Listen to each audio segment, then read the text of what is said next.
Vamos a ver ya la parte de instalación del manto. Miren todo lo que tuvimos que, que llegar, todo el cuento que tuvimos que echar antes de llegar a la parte de instalación del manto, ¿no? Entonces, todos esos trabajos previos, lo que yo les decía, ¿no? Uno tiene que hacer mucho énfasis en todas esas cosas, porque pegar el manto realmente ya uno llega y pues creo que hasta de pronto puede ser lo más fácil. Los que ya tienen experiencia, tienen práctica, pues ya pegan el manto rápido, pero uno garantizar todas estas cosas de la superficie, incluso ahorita otra par de cosas vamos a ver en los errores que tiene uno que garantizar, pero ya pasamos a la parte de la aplicación de la membrana.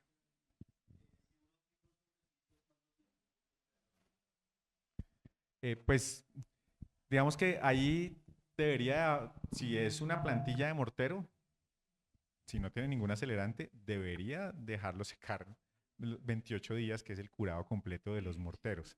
Eh, si ya es un mortero más delgado, seguramente cura con anticipación. Hay unas pruebas que uno puede hacer para saber si el manto ya está, ¿no? Entonces hay, bueno, hay equipos para medir, pero la prueba más sencilla es colocar un rectángulo de plástico, digamos, normalmente se hace 4 por 4 eh, pulgadas. Entonces uno coge ese rectángulo de plástico, lo pega con una cinta y lo deja ahí de un día para otro.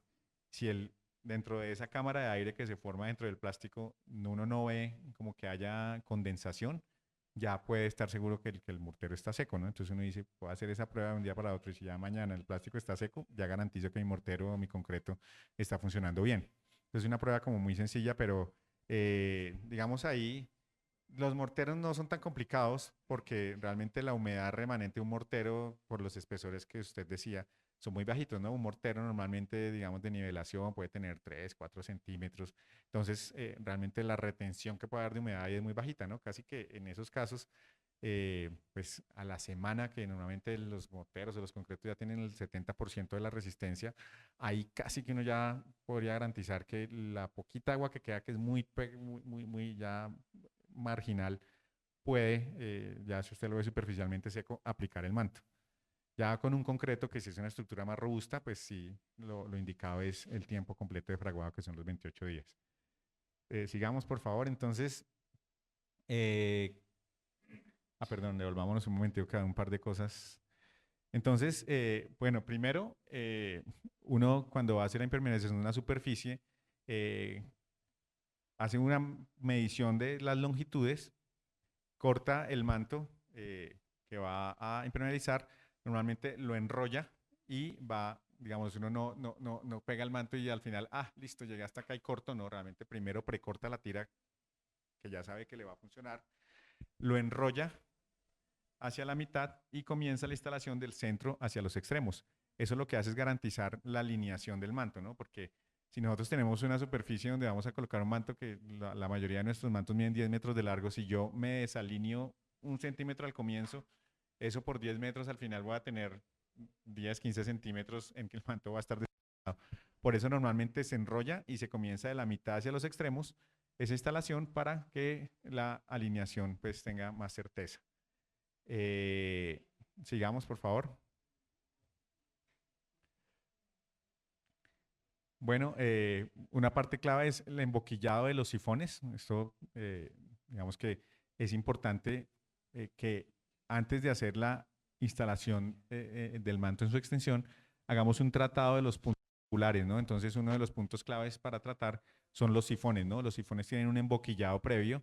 Es la operación que se ve ahí en la fotografía de la derecha, que es que se haga un tratamiento de colocarle como un embudo al sifón para proteger ese punto sensible, ¿no? Normalmente en el sifón que tenemos una discontinuidad en la placa, tenemos un hueco ahí, que es un punto muy crítico dentro de las cubiertas, porque ahí normalmente ¿qué va metido? Pues va metido como lo usual es un tubo de PVC ahí incrustado, ¿no? Entonces ahí claramente tenemos un punto sensible donde vamos a tener una falla si no está bien tratado. Por eso normalmente se hace ese emboquillado y después ya cuando se extiende el manto pues se pasa por encima de ese punto.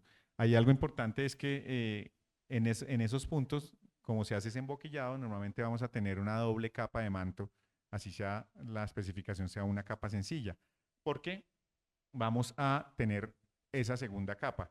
Entonces, ¿qué sucede? Tal vez creo que ya por tiempo de pronto no vamos a alcanzar a ver todo lo que tenía al final, que los invito a que lo miren en el curso de impermeabilización, pero es importante hacer este tipo de tratamiento que se ve en la fotografía, que es como un deprimido en del sifón, porque algo que uno ve todo el tiempo en las cubiertas es que como se tiene que hacer ese emboquillado del sifón, entonces se coloca esa primera capa, después se extiende el manto y pasa la segunda capa o la capa ya, que en este caso queda doble, sobre el sifón y eso genera un sobrenivel justo en la boca del sifón. Entonces, si no se tiene esa depresión, ese platico en el sifón, lo que pasa es que esa doble capa lo que va a hacer es impedir que el agua pueda drenar a través del sifón. Entonces es muy común uno ver en las zonas donde menos debería haber agua emposada, que son los sifones, lo que ve ahí es el charco alrededor del sifón porque no le hicieron ese tratamiento. Entonces es algo también clave en la preparación de la superficie.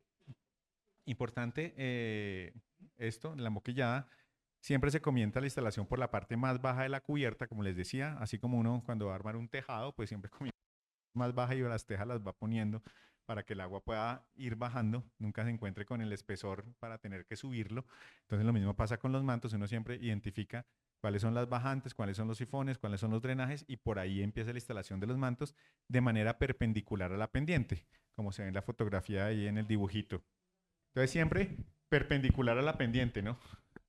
Perpendicular a la pendiente para que el agua no tenga que normalmente escurrir en el sentido de los traslapos, sino bajar y atravesar los traslapos transversalmente, ¿no? Que eso hace que no se favorezca un eventual despegue o una filtración si hay alguna falla en el traslapo. Sigamos, por favor.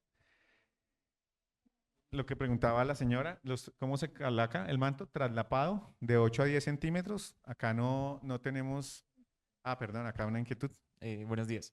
Una pregunta. Generalmente, cuando uno realiza estos tipos de impermeabilización en edificaciones, se encuentran que los sifones se encuentran en los puntos fijos. Dichos puntos fijos se encuentran generalmente en la parte central de cada una de las torres. Con lo que me acabaste de mencionar de que se instale el manto perpendicular a la pendiente, van a haber ciertas ubicaciones en las que no se puede aplicar esa regla prima sobre cómo se instale el manto o es una recomendación a nivel general. No, es una recomendación realmente. Sí, a veces hay lugares en que como que hay pendientes para todos los lados, ¿no? Entonces uno dice, pues, ¿cómo hago? Realmente, cuando las pendientes, digamos, si es una pendiente claramente con un sentido, uno hace eso, ¿no? Digamos, una cubierta a una sola agua o a dos aguas, entonces uno claramente empieza la parte más baja, o si es un sifón central, digamos que con una cubierta de una forma longitudinal, pues uno lo hace. Pero a veces uno ve superficies grandes en que uno ve casi que como pirámides y pirámides invertidas que conforman la cubierta. Entonces, realmente en esos casos, uno, pues, si hay un sentido que prima, lo hace así. Y si no, pues realmente allá lo que hace es ver cómo es más fácil la distribución de los rollos de manto para que queden bien instalados. Entonces, es una recomendación, es lo que se debe hacer, pero sobre todo en cubiertas en las que las pendientes son evidentemente hacia un sentido. Sí. Los traslapos, importante, digamos que como en las membranas asfálticas, es importante, digamos, de lo más importante es hacer un correcto sellado de los traslapos, ¿no? Porque, digamos, en impermeabilizantes tenemos dos grandes grupos, los que son membranas, que hay de muchos tipos, de asfalto, membranas plásticas, de PVC, TPO, de caucho, la CPDM, hay multitud de membranas y las otras soluciones son las que son líquidas, ¿no? Entonces, ahí hay siempre como un tema de cuál es el desafío, ¿no? Entonces, en las membranas, el desafío siempre es hacer correctamente los ensambles y los remates, porque tienen una discontinuidad, ¿no? Siempre vienen en rollos que hay que ensamblar en obra de alguna manera. Entonces, ahí está el desafío, ¿no? Ensamblar bien eso, en este caso los traslapos. Y en los impermeabilizantes líquidos, el gran desafío es poder dar una continuidad correcta al espesor, porque la membrana siempre tiene un espesor de fábrica continuo, pero tiene la descontinuidad que tiene que dar la junta o el sello. Y en los impermeabilizantes líquidos, pues no tienen ese problema porque normalmente la aplicación es continua, pero el espesor es lo que es difícil de controlar, ¿no? Entonces cada sistema tiene ahí su desafío a la hora de instalar. En el caso de las membranas y las membranas asfálticas, los traslapos. Entonces los traslapos, nosotros en Colombia no hay norma, pero la norma gringa que dice, el traslapo debe tener mínimo 3 pulgadas. 3 pulgadas son 7.6 centímetros, ¿no? Entonces nosotros lo que recomendamos es entre 8 y 10 centímetros. Entre más bajita sea la pendiente, si tenemos pendientes muy al límite, 1%, a veces inclusive menos, pues hagamos un traslapo de 10 centímetros. Si ya tenemos un buen pendientado, pues eso hace que el traslapo pues, sea menos delicado y nos podemos ir a los 8, 7,5 centímetros, ¿no? Pero es importante no escatimar ahí, no, uy, no, vayámonos a 5 centímetros y justo lo ponemos ahí porque realmente el traslapo, como les decía, es un área crítica y lo que nos puede hacer que la impermeabilización funcione bien o no tan bien. ¿Sí, señora? Sí, yo tengo una pregunta, es con respecto que si esa capa o lo que se le agrega para impermeabilizar ya está calculado en el peso que puede soportar una construcción. Porque es que muchas veces, si se pone más peso de lo que debe, la construcción se viene abajo o se empieza a agrietar la cubierta. Ya, sí, señora. Realmente un manto asfáltico pesa, como les decía, un rollo pesa entre de 10 metros cuadrados, entre 35 y 45 kilos.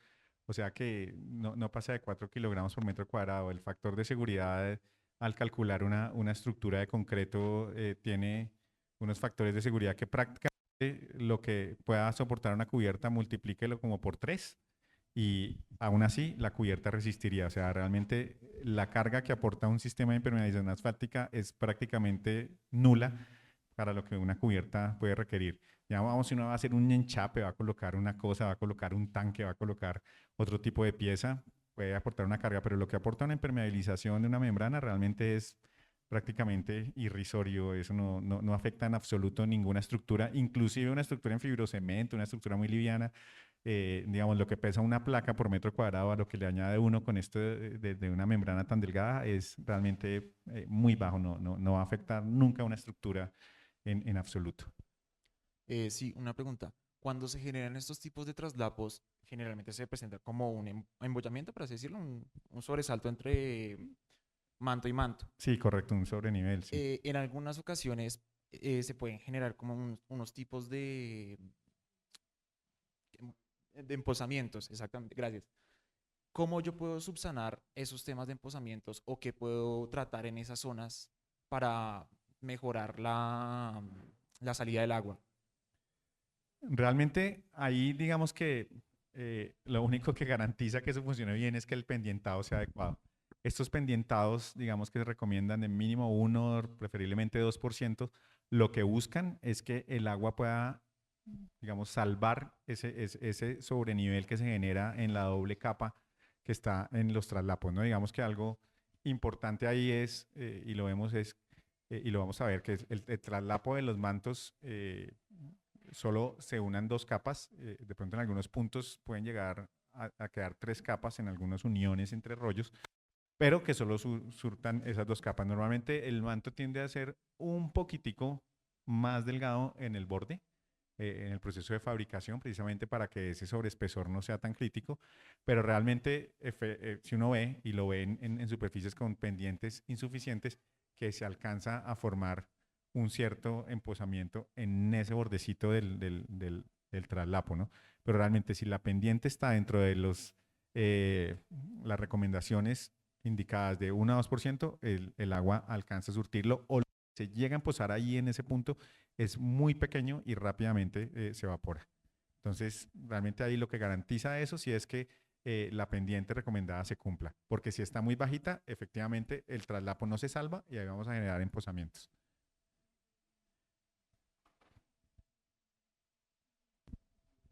No. ¿Sí? Adelante. Cuando se generan, bueno, pues unas pequeñas zonas de emposamiento, ¿cuál es el espesor que uno llamaría tolerable para que efectivamente se ejecute lo de la evaporación? Sí, es una pregunta que nos hace muchas veces y realmente lo que uno dice como fábrica, digamos, el espesor de la película de agua, o sea, la pregunta siempre es, ¿qué espesor y por cuánto tiempo? Y realmente ahí lo que diría uno de fábrica, espesor cero y tiempo cero. O sea, eso sí, o sea, si uno lo dice como fabricante, espesor cero y tiempo cero. ¿Qué diría uno?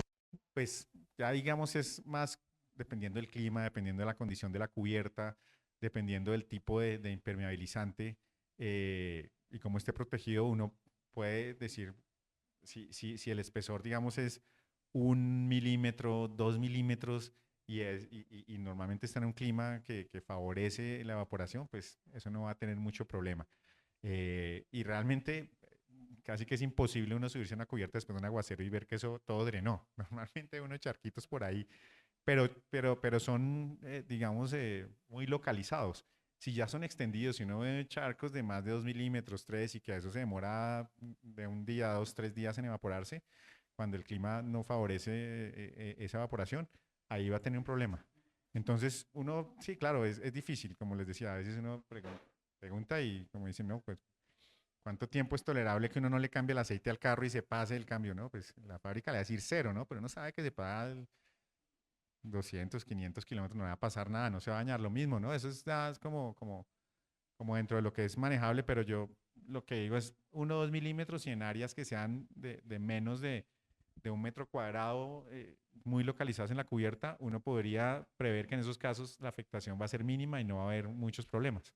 Pero si ya son charcos y empozamientos que uno los ve extendidos como una cubierta que ve casi que la piscina y unos grandes empozamientos, pues ahí seguramente va a tener un problema, ¿no? Entonces, ¿qué se recomienda cuando hay esas cosas que uno ve, uf, no está tan buena, pero ya no tenemos nada que hacer, no hay que, tenemos que hacerlo así, ya imposible corregir esa pendiente, no va a haber más sifones, no se va a desaguar? Ahí que tenemos que hacer, recomendarle al propietario, al administrador del edificio, venga, tenga un mayor cuidado en el mantenimiento, porque seguramente se va a deteriorar superficialmente la pintura y va a tender a aparecer algas, moho, porque esa humedad favorece todo ese tipo de presencias.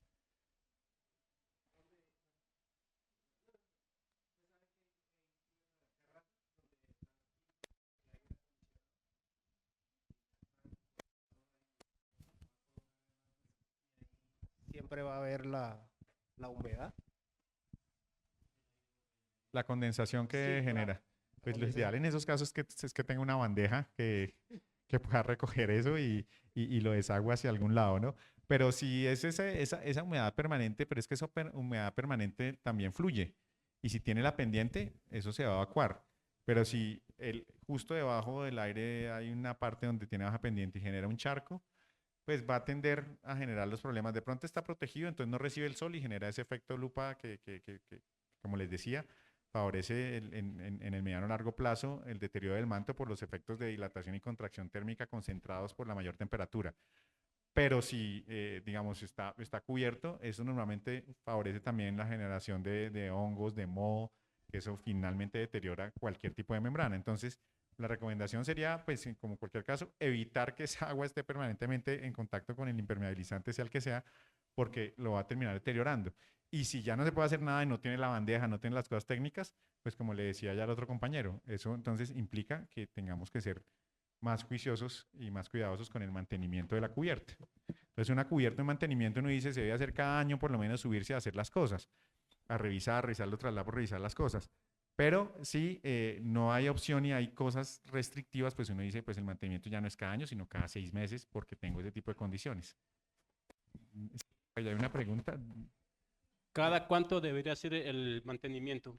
Bueno, yo creo que ya estamos cerca de, se nos ha cubierto el tiempo, de pronto les pediría que me regalen 10 minuticos más y cerramos la capacitación y ya vamos a ver en el tema aquí el mantenimiento y no sé, ya respondemos. La misma, ¿cada cuánto tiempo? Listo. Voy a acelerar el tema, sí, veo que digamos que hay muchas cosas. Yo creo que aquí esta charla queda un poquito abierta y como abrebocas de lo que yo les decía que es el curso de impermeabilización en línea, que los invito a que lo hagan realmente, un curso que hicimos con mucho esfuerzo y como con mucha dedicación para tratar todos estos temas, con unos videos, con unas prácticas, muy buenas imágenes. Entonces, seguramente todas estas inquietudes ustedes las pueden resolver muy extensamente en ese curso. Entonces, el manto, pues normalmente se le aplica la llama a 45 grados. ¿Cuándo es de aplicar el manto? Cuando uno empieza a ver que la superficie del manto se empieza a poner brillante, entonces se empieza a denotar que ya la capa superficial se empezó a derretir, ahí se empieza a colocar. Algo importante es que los mantos no son sistemas completamente adheridos, ¿no? Un manto asfáltico es prácticamente imposible que uno lo coloque completamente pegado. Son sistemas flotantes o semiflotantes, ¿no? Porque realmente uno pegar completamente un manto a la superficie, garantizar que el 100% de la superficie quedó calentada y sellada, eso no se logra. Si ustedes ven, uno va colocando y casi que quedan como unas setas en el manto unas diagonales que van adheriendo, lo que es lo súper importante, como les decía, de las membranas asfálticas, que los sellos queden muy bien ejecutados, ¿no? En lugares donde hay mucho viento o cubiertas muy inclinadas, que de pronto hay efectos de succión de la cubierta, sí es importante que el manto pues se haga una adhesión más cuidadosa. Pero en las superficies convencionales, una terraza, una cubierta, uno lo que hace es pegar el manto, digamos, queda, como les decía, semiflotado, que es lo normal, pero los traslapos sí deben quedar muy bien sellados y eso es muy importante.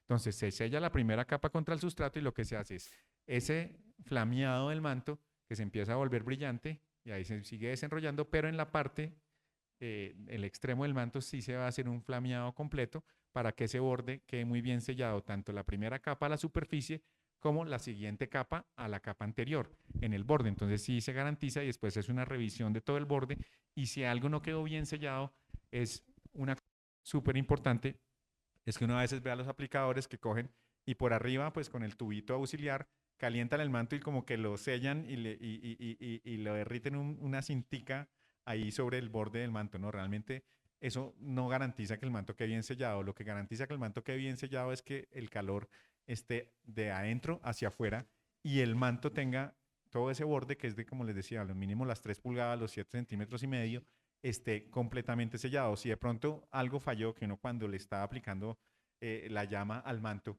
no lo logró adherir bien, pues simplemente con el tubo, con un palustre, uno mira y hace una prueba y si el manto no está bien sellado, no es solo pasarle el soplete y hacerle como le hacen así, no, como que trin, no, realmente lo que tienen que hacer es levantar un poquito, aplicarle llama al interior y volverlo a sellar para que ese sello quede muy bien fundido, que realmente es lo que garantiza la continuidad de todo el sistema, ¿no? Que es lo clave en las membranas. ¿Sí?